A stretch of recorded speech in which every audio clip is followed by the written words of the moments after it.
A tensão continua a crescer.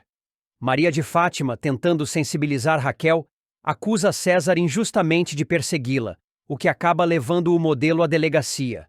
Fátima ainda envia uma cópia do boletim de ocorrência para Afonso, tentando manipulá-lo também.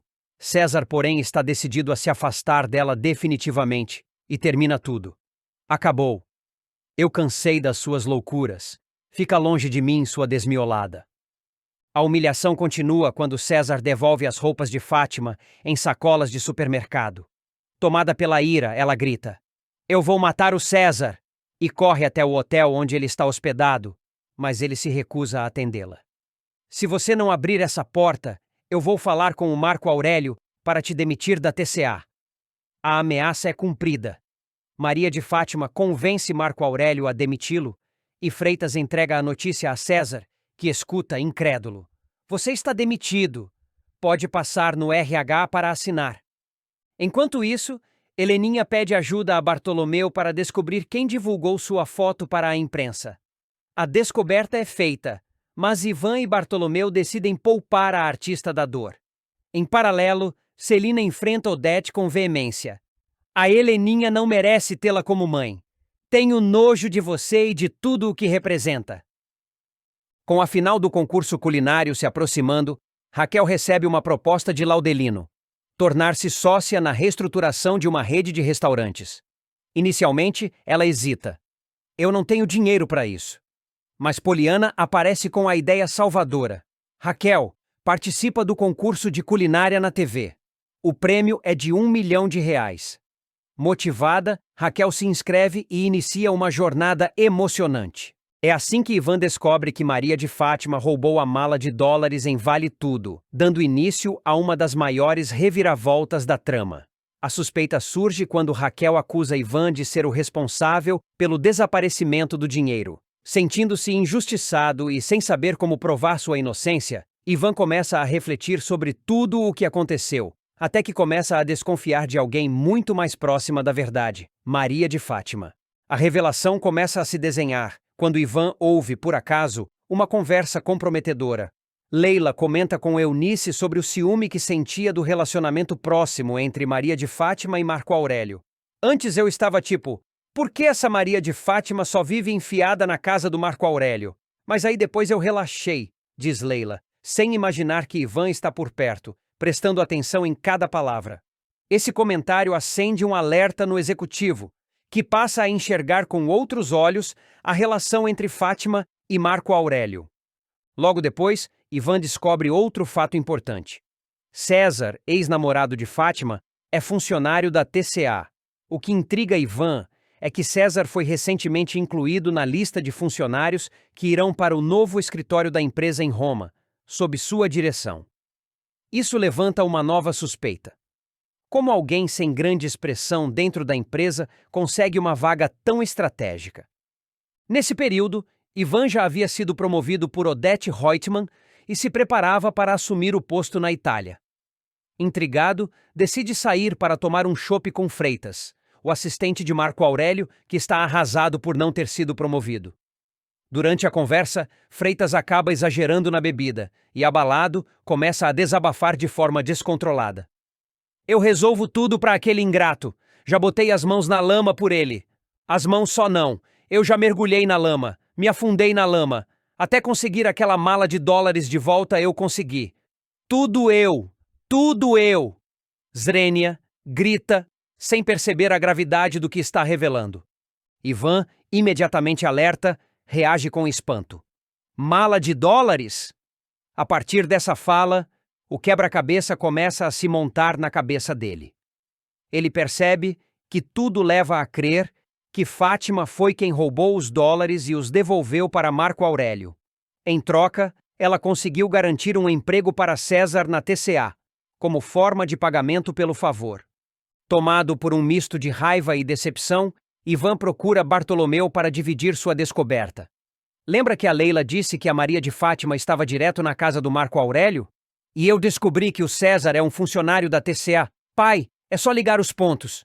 Eu não sei exatamente como isso aconteceu, mas agora eu tenho quase certeza de que foi a Fátima que pegou os dólares e devolveu para o Marco Aurélio", desabafa Ivan, determinado a não deixar esse crime impune. O clima entre os personagens esquenta, e a descoberta de Ivan promete ser o ponto de partida para um acerto de contas explosivo.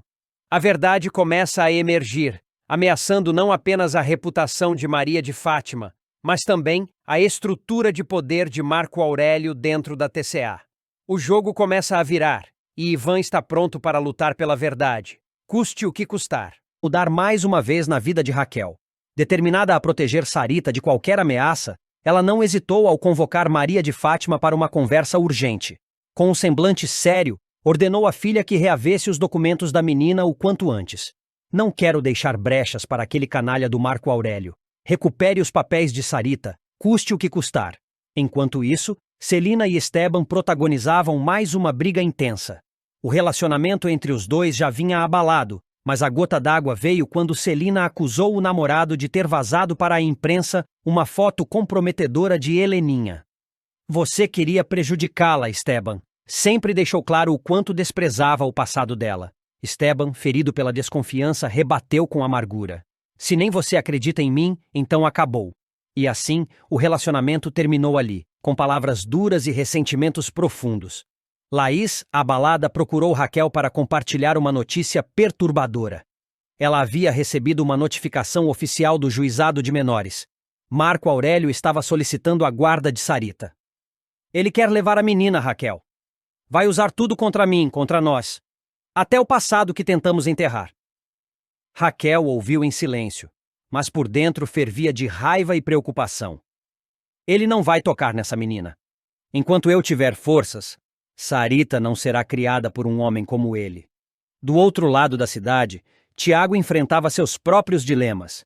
Em meio a tantas incertezas, Fernanda se mostrava sua principal aliada. Com ternura e firmeza, ela o incentivava a seguir em frente, apesar dos obstáculos. Você tem um bom coração, Tiago, e eu acredito em você. A aproximação dos dois, porém, não passou despercebida por André, que observava tudo com ciúmes mal disfarçado. O sentimento começou a corroer sua paciência, e ele não conseguia esconder a irritação diante da cumplicidade que nascia entre Fernanda e Tiago. Heleninha, por sua vez, tentava se recuperar emocionalmente após o escândalo da foto. O apoio mais inesperado veio de Ivan, que se dispôs a acompanhá-la nas sessões de terapia. Você não precisa passar por isso sozinha, Heleninha. Eu tô aqui. Surpresa, ela aceitou. Pela primeira vez em muito tempo, sentiu que alguém havia além dos julgamentos. E no meio do caos e das reviravoltas, uma cena doce trouxe leveza ao dia. Renato, em um gesto sincero e romântico, tomou coragem para pedir Solange em namoro. Eu quero estar ao seu lado, Solange. Não só hoje, mas em todos os dias que vierem. Com um sorriso emocionado, ela disse sim. Naquele emaranhado de dores, brigas e recomeços, o amor ainda encontrava espaço para florescer, mesmo em meio à tormenta. E a batalha por Sarita estava apenas começando.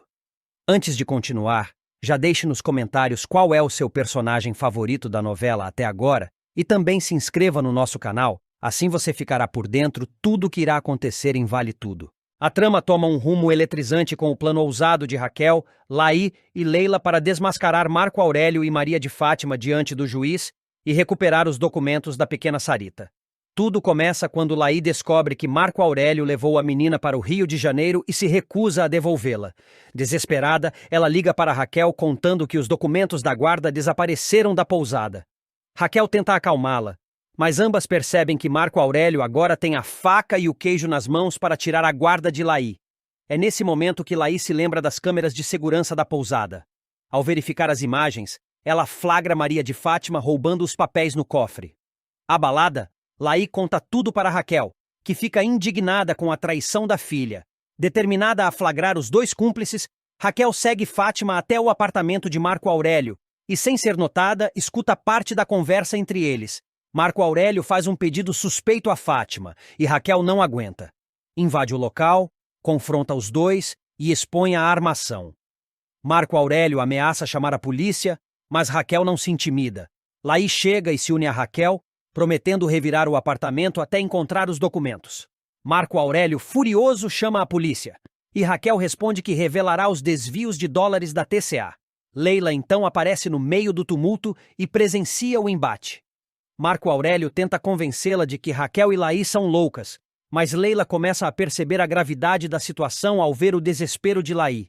A polícia retira Raquel e Laí do local, mas Leila se solidariza e promete ajudá-las. Mais tarde, Leila encontra os documentos no cofre e também um outro papel que a choca profundamente. Ela decide ajudar, mas com cautela. Raquel e Laí marcam uma audiência de emergência com o juiz.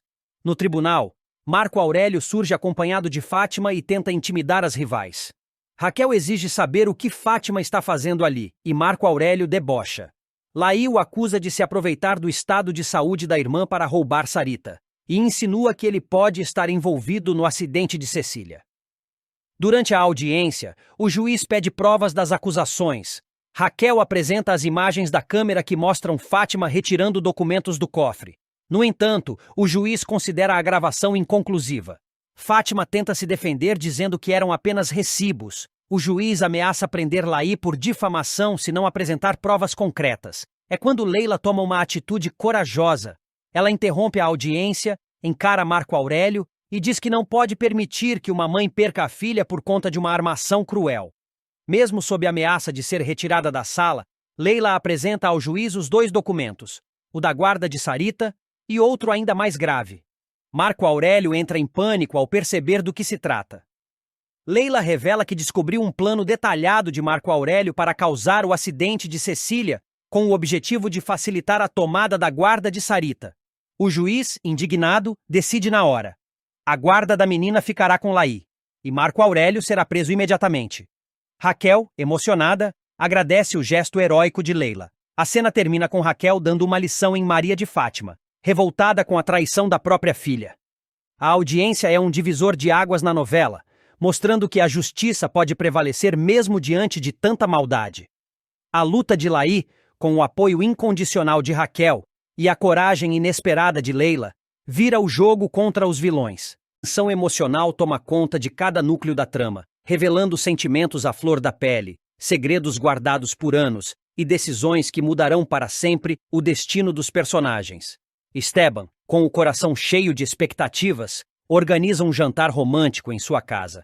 Ele planejou cada detalhe com carinho, a iluminação suave, a música de fundo escolhida a dedo, o vinho preferido de Celina e um prato especial preparado por suas próprias mãos. O ambiente está pronto para uma noite de reconciliação e entrega. Mas o que Esteban não esperava era o golpe amargo da decepção. O telefone toca. A voz de Celina do outro lado da linha soa fria, distante e carregada de culpa. Ela anuncia que não irá. Sem muitas explicações, justifica-se dizendo que não pode se ausentar. Sua sobrinha está passando por um momento delicado, e ela não teria paz para embarcar em uma viagem romântica enquanto a menina precisa de apoio. Sozinha em seu quarto, Celina encara o teto e seus próprios dilemas. Por mais que deseje viver esse novo amor, sente que não pode virar as costas para a família. O conflito entre razão e coração é cruel, e a decisão de cancelar a viagem pesa como chumbo em seu peito. Mas ela sabe, há momentos em que é preciso abdicar dos próprios sonhos para cuidar de quem mais precisa. Mesmo sem dizer em voz alta, ela se despede silenciosamente de uma chance de felicidade. Enquanto isso, do outro lado da cidade, a fúria de Maria de Fátima atinge seu ápice. Ela descobre, em meio a extratos bancários e movimentações suspeitas, que César teve a coragem de roubar dinheiro da sua conta. O escândalo é inevitável. Aos berros ela o confronta. Você é um canalha! Roubou meu dinheiro como um ladrão barato! César tenta se defender, argumentando que precisava do dinheiro, mas suas desculpas apenas inflamam a ira da vilã. Mais do que lesada financeiramente, Maria de Fátima sente-se traída. Algo irônico, vindo de quem tanto já manipulou e enganou. Mas, como sempre, ela não aceita ser a vítima. Promete vingança. Na residência de Jarbas, a tensão doméstica se transforma em drama familiar. Consuelo, sua esposa, informa que Mariucci, a mãe dele, não poderá mais ficar hospedada ali. Pequenas brigas, desacordos sobre regras da casa e diferenças de convivência se acumularam até o ponto de ruptura. Jarbas tenta argumentar, mas percebe que o ambiente se tornou insustentável. Dilacerado entre o amor pela mãe e o compromisso com a esposa, ele se vê obrigado a tomar uma decisão difícil. Enquanto essas tensões se desenrolam, Laís age com impulso e coragem. Incapaz de aceitar a situação nebulosa que envolve Sarita, ela decide viajar ao Rio de Janeiro para esclarecer tudo sobre os documentos desaparecidos da criança. No caminho, cruza com Heleninha, que faz um gesto raro. Pede desculpas a Celina por atitudes impensadas do passado. A reconciliação é lenta, mas genuína. Uma rachadura antiga começa a cicatrizar. Mas a verdadeira bomba da semana explode quando Laís descobre que foi Maria de Fátima quem furtou os documentos de Sarita. A indignação de Raquel é imediata. Sem pensar duas vezes, ela confronta a vilã. Como você teve coragem de roubar algo que pertence a uma criança? Você ultrapassou todos os limites. Maria de Fátima, encurralada, tenta se justificar com meias-verdades, mas dessa vez, suas palavras não convencem nem mesmo os aliados mais próximos. É nesse cenário já carregado de tensão que ocorre um dos momentos mais impactantes da trama. O retorno de Leonardo, filho de Odete, dado como morto há mais de uma década. A revelação acontece de maneira teatral, quase cinematográfica. Nise, tremendo de nervosismo e com o rosto carregado de emoção, empurra uma cadeira de rodas pela mansão de Celina. Sentado nela está Leonardo, vivo. Celina, Afonso e Heleninha ficam em estado de choque. Nise, com a voz firme e decidida, anuncia: Leonardo está vivo, e tem 3 revelações que vão mudar tudo o que vocês pensavam saber. O silêncio na sala é absoluto. O impacto não é apenas pela presença do rapaz, mas também pelo que ele representa. A prova viva de que Odete escondeu durante anos um crime imperdoável. Em cenas paralelas, vemos o lado sombrio da vilã emergir mais uma vez. Ao saber do retorno de Nise com Leonardo, Odete liga para um capanga e ordena que os dois sejam eliminados. A crueldade não tem limites. Ela ainda manda incendiar a casa para destruir qualquer evidência. O plano sórdido, no entanto, falha. Nise escuta tudo escondida e, revoltada, corre até Leonardo. Mesmo debilitado, ele consegue falar com esforço. Me leve até minha irmã. A verdade precisa ser dita. Com coragem, Nise o leva até a casa dos Almeida Reutemann. Ao chegar, ela encara todos os olhares desconfiados e declara: chegou a hora de desmascarar Odete. O suspense atinge seu auge quando Odete aparece, sem saber do que está prestes a acontecer. Confiante, ela tenta minimizar a presença de Nise, mas é surpreendida quando vê Leonardo em sua cadeira de rodas. A máscara da vilania começa a cair. Leonardo, com voz fraca, mas determinada, exige a presença da polícia. Eugênio, o mordomo, já havia chamado as autoridades, prevendo a gravidade da situação. Odete, acuada, chama Eugênio de traidor, mas Celina o defende com firmeza. Você só traiu a mentira, Eugênio, e por isso tem meu respeito. Com os policiais presentes, Leonardo revela o primeiro grande segredo. Quem dirigia o carro no dia do acidente era Odete, e não Heleninha. Passei 13 anos acreditando que matei meu irmão, chora Heleninha. O segundo segredo é ainda mais perturbador. Odete subornou um médico para sabotar a recuperação de Leonardo, condenando-o à cadeira de rodas. Ela queria me apagar da vida dela, diz ele com lágrimas nos olhos. As revelações são devastadoras. A família está em estado de choque. A polícia dá voz de prisão a Odete, que mesmo diante das provas não demonstra arrependimento. Faria tudo de novo, afirma, fria como sempre. Leonardo então promete que ainda revelará um terceiro segredo, o mais terrível de todos. O suspense fica no ar, deixando o público na expectativa máxima. Nise, aliviada por ter rompido o silêncio, encara Odete e diz: você me fez viver com medo, mas agora é você quem vai apodrecer numa cela.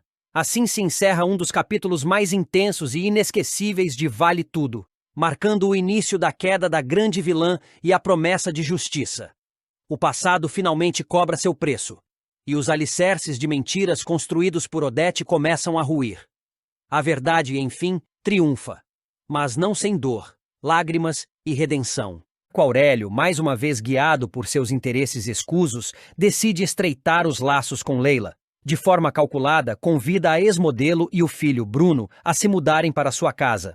Com palavras doces e promessas de estabilidade, ele convence Leila de que aquele é o melhor caminho para o futuro do menino. Cansada da instabilidade e buscando um novo recomeço, Leila acaba cedendo. A mudança acontece em poucos dias, e logo mãe e filho já estão instalados na mansão de Marco Aurélio. Ivan, ao saber da mudança repentina de Bruno, sente um aperto no peito. O jornalista fica inquieto, temendo o tipo de influência que Marco Aurélio pode exercer sobre o garoto. Ele conhece o caráter duvidoso do executivo e teme que Bruno seja envolvido em um ambiente cheio de vaidade, ambição e falsas promessas. Preocupado, Ivan tenta conversar com Leila, mas ela está decidida a dar esse passo, acreditando que está fazendo o melhor para seu filho. Enquanto isso, Odete Reutemann segue com seus planos de manipulação e controle. Ao descobrir que Celina pretende viajar, algo que ameaça sua influência sobre o núcleo familiar, Odete recorre à única pessoa que enxerga como uma aliada útil: Maria de Fátima. Em um encontro carregado de tensão e dissimulação, Odete propõe um acordo à jovem ambiciosa. Quer que ela a ajude a sabotar os planos de Celina e promete recompensas generosas em troca. Maria de Fátima, sempre disposta a subir na vida, aceita sem hesitar. Antes de continuar, já deixe nos comentários qual é o seu personagem favorito da novela até agora. E também se inscreva no nosso canal, assim você ficará por dentro tudo o que irá acontecer em Vale Tudo. Paralelamente, Laís vive um drama pessoal angustiante. Ela procura Marco Aurélio para exigir que ele devolva Sarita, sua filha, que está sendo mantida longe dela em mais uma das manipulações do empresário. Desesperada, Laís revira gavetas, cofres, procura nos escritórios. Mas os documentos da menina sumiram. Marco Aurélio nega tudo, mantendo a fachada cínica, e Laís se sente impotente diante de tanta frieza. Eugênio, por sua vez, tenta convencer Celina a comparecer ao jantar organizado por Esteban, insistindo que ela precisa manter as aparências e não deve se isolar por causa dos problemas com Heleninha. Relutante, Celina acaba cedendo. No entanto, ao retornar para casa após se arrumar para o evento, ela se depara com uma cena desesperadora. Heleninha trancada no quarto, inconsciente, após mais uma recaída com o álcool. O impacto da imagem é devastador. Celina, tomada pelo desespero, bate na porta, grita, tenta acordar a filha. Mas Heleninha não responde. Odete, ao saber do ocorrido, sorri discretamente. Para ela, tudo saiu conforme o planejado. Mais uma vez, conseguiu manipular os acontecimentos ao seu favor. E, como sempre, o sofrimento alheio parece ser apenas um detalhe diante de seus objetivos. Pouco depois de enfrentarem uma sequência de turbulências emocionais e familiares, Heleninha Reutemann e Ivan Meirelles finalmente encontram um momento de paz e amor. O casal, que reconstruiu sua relação com base no afeto, no respeito e na superação de traumas do passado, decide embarcar em uma viagem fora do Brasil, buscando sossego e a chance de se reconectarem longe de todas as pressões. O destino escolhido? Grécia. Mais precisamente, a charmosa ilha de Milos, conhecida por suas praias de águas cristalinas, formações rochosas impressionantes e vilarejos encantadores. O que começa como uma viagem romântica comum se transforma, porém, em algo muito maior e absolutamente inesperado. Durante a estadia no país europeu, Heleninha e Ivan decidem, de maneira impulsiva e apaixonada, selar de vez a união entre eles com um casamento surpreendente. Tão espontâneo que nem eles mesmos sabiam que estavam prestes a vivê-lo. O público não verá a cerimônia na tela. Tudo acontecerá fora do olhar da câmera, reforçando o caráter intimista e inesperado da união. Mas a revelação virá logo após o retorno dos dois ao Brasil, pegando todos desprevenidos. Principalmente Celina, a tia carinhosa e confidente de Heleninha, que será a primeira a saber da grande novidade. Assim que Heleninha e Ivan colocam os pés no aeroporto internacional, a primeira ligação que fazem é para Celina. A emoção é visível, e eles combinam de ir direto ao encontro dela. Horas depois, ao abrir a porta de casa, Celina se surpreende com o sorriso largo da sobrinha, bronzeada e feliz como há muito tempo não se via. "Tia Celina, quanto tempo! Até que enfim nós estamos de volta!" diz Heleninha, já entrando de braços dados com Ivan. "E voltamos, casados!" Celina arregala os olhos, boquiaberta. "Como assim vocês se casaram? E eu não fui convidada?" Heleninha solta uma risada espontânea e Ivan segura sua mão, num gesto terno e cúmplice. "Ah, tia, ninguém foi convidado", explica Heleninha, sentando-se no sofá, ainda com o brilho da viagem nos olhos. "Foi um casamento espontâneo. A gente estava passeando em Milos, bem na frente de uma igrejinha charmosa, pequena, quase perdida entre as pedras brancas da ilha. Estava ventando muito. E, do nada, eu comecei a dançar. Eu estava tão feliz, tão leve." E foi nesse momento que o Ivan me olhou e perguntou se eu queria casar com ele. Ivan completa sorrindo. Ela começou a girar, rindo, os cabelos voando com o vento. Foi como se o tempo tivesse parado. Eu senti ali que era a hora. Peguei a mão dela e perguntei: "Você quer casar comigo aqui, agora, nesse lugar?" Ela disse sim. E juro por tudo, tia, naquele exato momento, como num filme, o padre da igrejinha abriu a porta. Celina, emocionada, leva a mão à boca. "Vocês estão brincando. Parece mentira, mas foi assim mesmo", confirma Ivan. O padre abriu a porta, olhou pra gente e disse: "Entrem." Entramos. Ele nos levou até o altar. Fez uma bênção linda, simples, mas com uma força. Foi tudo tão verdadeiro. A gente nem tinha roupa de cerimônia, mas parecia que tudo estava certo. Era pra ser. Eu usava um vestido branco leve, de algodão, e o Ivan estava de bermuda, completa a Heleninha rindo. O padre nem perguntou se tínhamos convidados. Só nos olhou com carinho, disse algumas palavras sobre amor, liberdade, confiança, e nos abençoou como marido e mulher. "Aí então não foi um casamento?" "Casamento mesmo?" pergunta Celina, tentando entender. "Claro que foi", responde Heleninha de pronto.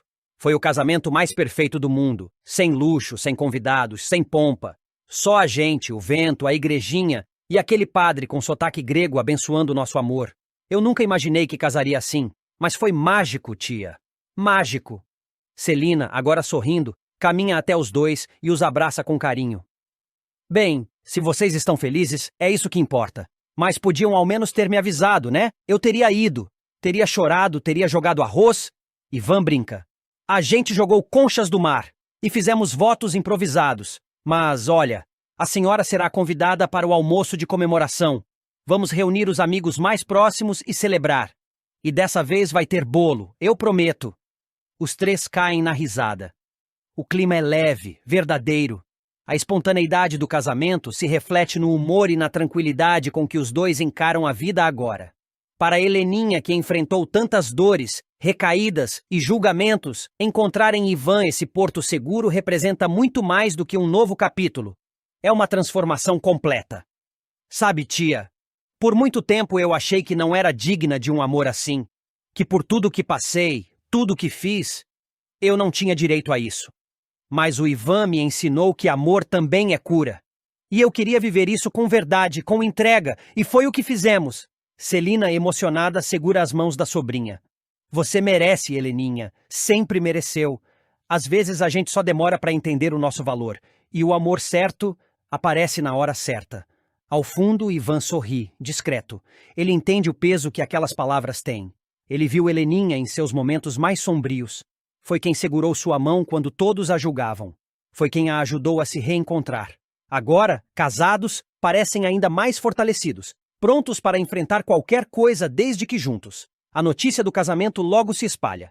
Eugênio, Laís, Bartolomeu e até mesmo Álvaro se surpreendem. Uns aplaudem a espontaneidade, outros torcem o nariz. Mas ninguém pode negar que há algo especial naquela união. Não foi um casamento por conveniência, por pressão, nem por impulso inconsequente. Foi um ato puro de amor. Nos dias que seguem, Heleninha e Ivan planejam uma celebração pequena, no jardim da casa de Celina. Um almoço para poucas pessoas, com flores do campo, comida simples e risadas verdadeiras. Nada de excessos, nada de protocolos. Apenas a reafirmação de um amor que escolheu florescer fora dos holofotes, mas que brilha como poucos. E assim, depois de tantas idas e vindas, lágrimas e recomeços, Heleninha e Ivan mostram que, mesmo em meio ao caos, ainda é possível encontrar a paz e construir uma história bonita, feita de afeto, liberdade e verdade. Leila não esconde o incômodo ao encontrar Maria de Fátima no escritório de Marco Aurélio. A jovem tenta disfarçar, mas seu olhar curioso e desconfiado entrega que aquela visita não é apenas uma coincidência. Marco, por sua vez, age com naturalidade, tentando manter o controle da situação, enquanto Leila observa cada gesto da filha de Raquel, tentando entender o real motivo daquela presença ali. Algo definitivamente não lhe parece certo. Enquanto isso, Walter recebe uma ligação misteriosa. Do outro lado da linha, a notícia é grave, e ele imediatamente fica visivelmente abalado. No entanto, ao perceber a presença de Odete por perto, ele rapidamente se recompõe, disfarça o nervosismo e mente, dizendo que era apenas uma chamada de trabalho. Odete, no entanto, não é facilmente enganada e capta a atenção no ar, embora não diga nada naquele momento. Na mansão, Celina desabafa com Afonso sobre sua constante preocupação com Heleninha. Ela sente que a filha ainda está fragilizada, mesmo após a saída da clínica. Celina teme que a jovem volte a se perder e que todo o esforço feito até agora seja em vão. Afonso tenta acalmá-la, mas também compartilha da mesma angústia silenciosa. Odete, sempre manipuladora, ouve a conversa entre Celina e Afonso e logo aproveita para alfinetar. Ela insinua com um sorriso sarcástico que Celina deveria reconsiderar a ideia de viajar com Esteban. Você tem certeza de que sua filha está pronta para ficar sozinha? Diz ela, em tom aparentemente inocente, mas carregado de veneno. Celina se cala, visivelmente incomodada com a provocação. Antes de continuar, já deixe nos comentários qual é o seu personagem favorito da novela até agora e também se inscreva no nosso canal, assim você ficará por dentro tudo que irá acontecer em Vale Tudo. Enquanto isso, Dona Lu demonstra preocupação com o passeio de barco que Laís fez naquele dia. A demora da jovem para retornar a deixa inquieta. Quando descobre que Laís está desaparecida, o pânico toma conta. Ela liga imediatamente para Raquel, avisando do sumiço e pedindo ajuda. Raquel, alarmada, tenta manter a calma e começa a tomar providências para encontrar a filha. Dalva, por sua vez, sofre uma decepção amarga. Ela havia convidado Poliana para acompanhá-la ao casamento de um parente próximo, mas a jovem decide não ir. Dalva se sente rejeitada e entra em um estado de tristeza profunda, sentindo-se sozinha e preterida. Enquanto a tensão aumenta, Odete surpreende a todos ao anunciar que ela mesma irá arcar com todos os custos da internação do pai de Walter, que se encontra em uma clínica de repouso. Sua atitude causa estranheza, pois parece generosa demais vindo de alguém tão calculista. Mas poucos sabem que há segundas intenções por trás desse gesto.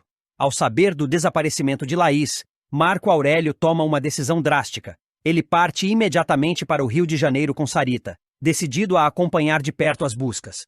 Ao retornar, afirma categoricamente a Leila que Sarita não sairá mais de sua casa. O tom firme em sua voz revela que o jogo mudou.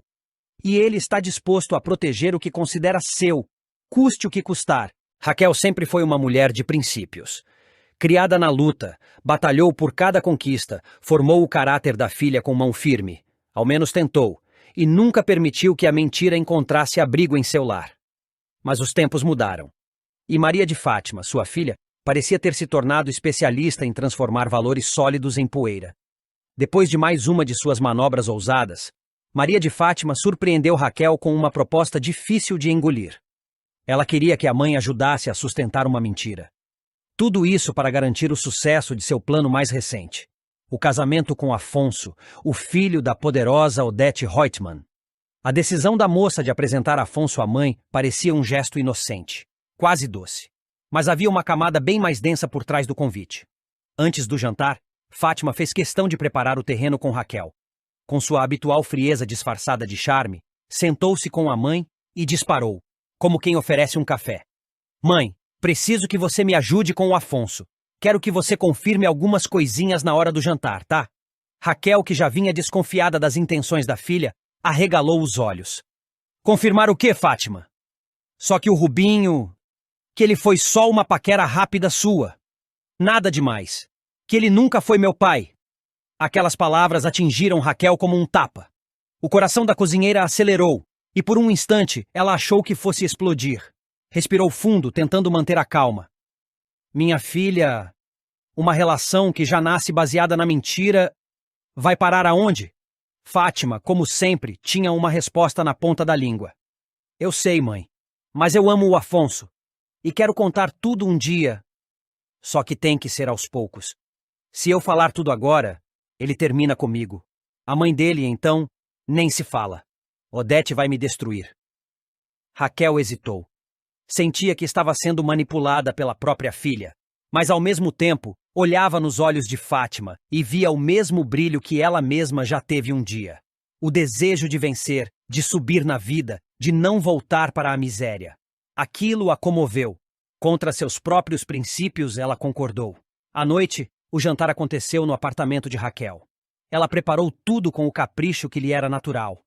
Uma mesa posta com simplicidade, mas cheia de carinho, pratos bem temperados e um sorriso no rosto que escondia um nó na garganta. Afonso chegou pontualmente, elegante, gentil. Parecia realmente encantado por Fátima. Cumprimentou Raquel com respeito, elogiou a comida, o ambiente e até se arriscou a lavar os pratos, mostrando-se um rapaz educado e prestativo. Raquel, por um momento, sentiu-se culpada por ter aceitado mentir para alguém tão genuíno. Mas já era tarde demais para voltar atrás.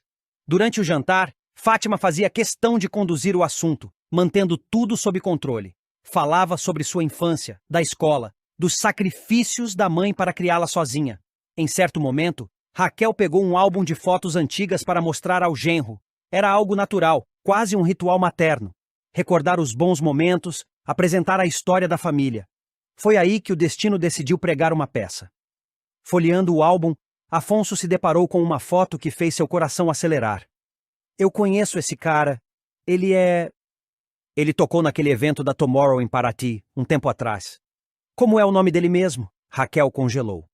O nome parecia queimar em sua boca. Ela respirou fundo. Rubinho, respondeu, tentando soar natural. Afonso sorriu, relembrando o evento. Muito gente boa, Acho que ele faleceu depois, né? Vocês estão bem jovens aqui. Já se conheciam desde aquela época? O clima na sala mudou. Afonso ainda não desconfiava de nada, mas o nervosismo de Raquel era visível. Ela olhou de relance para Fátima, que a encarava com olhos suplicantes, praticamente implorando para que sustentasse a mentira. Engolindo o orgulho e atropelando tudo o que sempre acreditou, Raquel respondeu. Nós tivemos um namorico. Foi rápido, nada sério. Afonso riu, surpreso. Olha só, eu não sabia que a senhora era tão misteriosa, dona Raquel. Fátima, sem perder o ritmo, entrou no jogo com perfeição. É mãe, cheia de segredinhos. Mas nada passa por mim, viu, Afonso? Raquel disfarçou o incômodo com um sorriso forçado. Por dentro, ela estava arrasada. Sabia que aquela mentira podia crescer e virar uma bomba. E pior, que sua filha era capaz de continuar manipulando as pessoas para alcançar o que queria. Tentando desviar o foco da conversa, Fátima rapidamente reuniu as fotos, fechou o álbum e se levantou. Já está ficando tarde, né, mãe? Vamos indo, amor. Você tem treino cedo amanhã. É verdade. Foi um prazer, dona Raquel, disse Afonso beijando a mão da sogra. Depois que os dois saíram, Raquel permaneceu parada na sala, o álbum no colo, olhando para a foto de Rubinho. Uma lágrima solitária escorreu por seu rosto. Me perdoa, Rubinho, sussurrou com a voz embargada. Eu devia ter contado.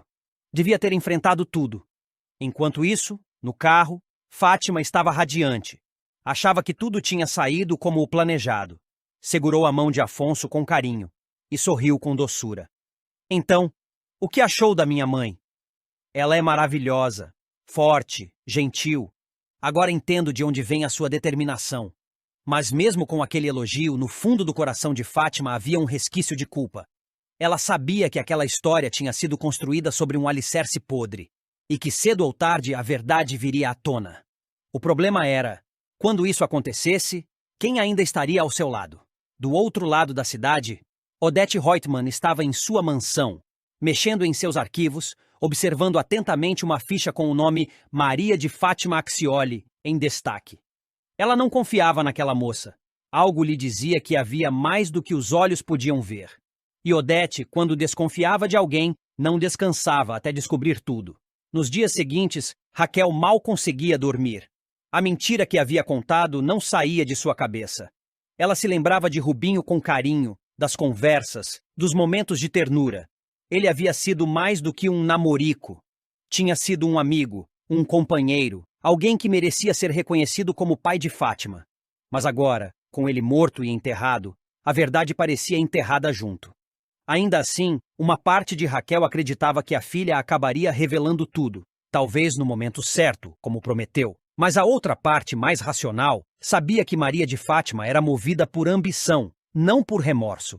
E o casamento com Afonso seria mesmo por amor, ou mais uma jogada para ascender socialmente? Naquele instante, Raquel percebeu que havia cruzado uma linha da qual talvez nunca pudesse voltar. Havia traído seus princípios, sim, Mas o pior era ter feito isso pelas mãos da filha. E no fundo, o que mais a assustava era perceber que, por amor a Fátima, ainda poderia mentir de novo. Maria de Fátima está decidida a se firmar de vez no mundo da alta sociedade. E para isso, não